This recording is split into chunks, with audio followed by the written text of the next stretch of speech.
Hey guys, at BV Matson here. Let's install the spark plugs on the 1972 CL350. I've got two brand new spark plugs. Got them from Common Motor, and these are B8ES2411s.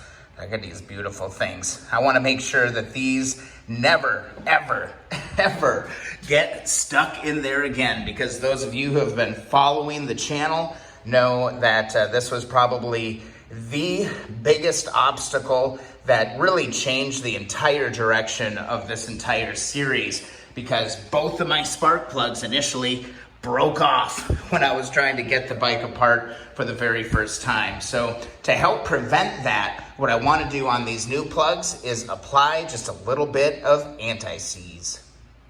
All right, here we go. Here's our Permatex Antiseize lubricant.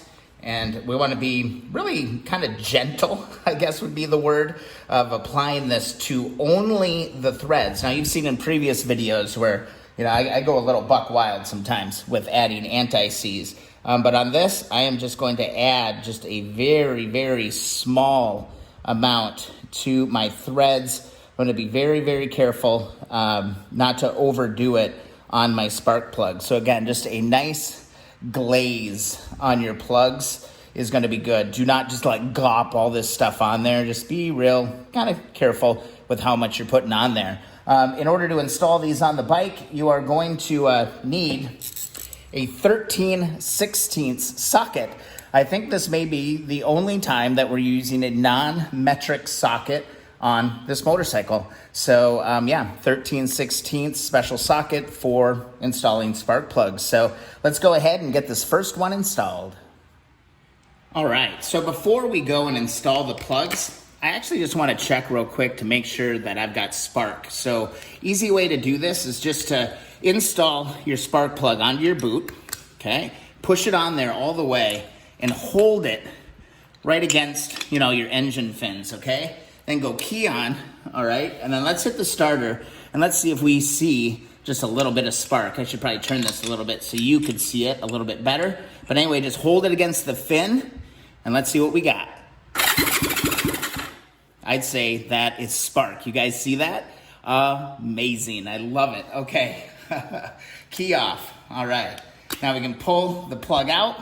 And again, when you're putting these in, again, be really slow. Be really, really slow getting this in. You do not want to cross thread your spark plugs. All right, so we're just gonna go, it should go finger tight, and you know, you should be able to just rotate this thing all the way in, okay? So just nice and slow, get it in with your fingers as much as you possibly can, and then we'll go and grab that 13/16 ratchet, say that 10 times fast, and we'll tighten this thing home. So let me go grab my ratchet.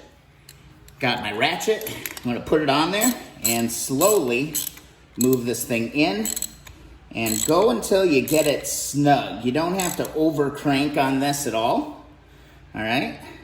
Just like that. Absolutely beautiful. And now what we can do is reinstall our boot. It's gonna push on there just like that. Remember that we do have the small cable stay here. Let me give you just a little bit of elevation so you can see that. Remember this, your spark plug cable coming out of your coil into the bracket and around, just like that. That's how that's gonna sit, guys. Our plug is installed, and we got spark. That's a great feeling. All right, back on the other side. Again, let's test. Let's make sure that we've got spark on this side. Just install it. Hold it against your engine fin. Again, I'll try to give you a good look at this. Hold the boot, don't hold the plug. All right, you should be able to see that. I'm gonna go over, reach over, turn my key on, and let's look for some spark. Yep. I'm seeing spark, guys. Oh, that's fantastic. All right, let's get this plug installed. How cool is this? Kind of bummed that that NGK logo is upside down. Kind of bugs me. Is it upside down on this side? It's right on this side. Kind of annoying. I don't know. It's the little things, little details that kind of drive me crazy, guys.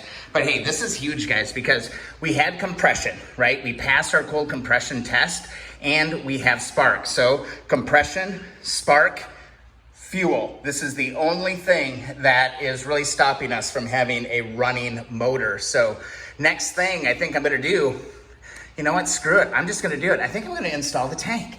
I think I'm gonna finally install the gas tank, put some gas in the tank and see what happens. I don't have an external tank that I could test this with.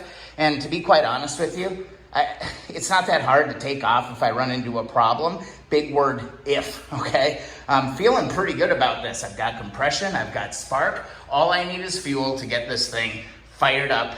And man, we might have this thing running today. How cool is that? So there we go. Spark plugs are installed. Don't forget that anti-seize lubricant on those, okay? It probably isn't gonna matter for you too much, but if in 40 years, someone's trying to rebuild your motorcycle and they're trying to get the spark plugs out of the engine, they're gonna thank you. They're gonna be so thankful that that previous owner took the time, to use that anti-seize lubricant. So one step at a time, guys, we're making progress. I hope you enjoyed the video. If so, please subscribe to the channel. That means a ton. Also, thumbs up those videos that you enjoy. And if you'd like to support the channel, be sure to click the links in the description. You can pick up a whole bunch of just common shop supplies that you're gonna need anyway, and you can support the channel and keep this project rolling. Thanks so much for watching, guys. We'll see you in the next video.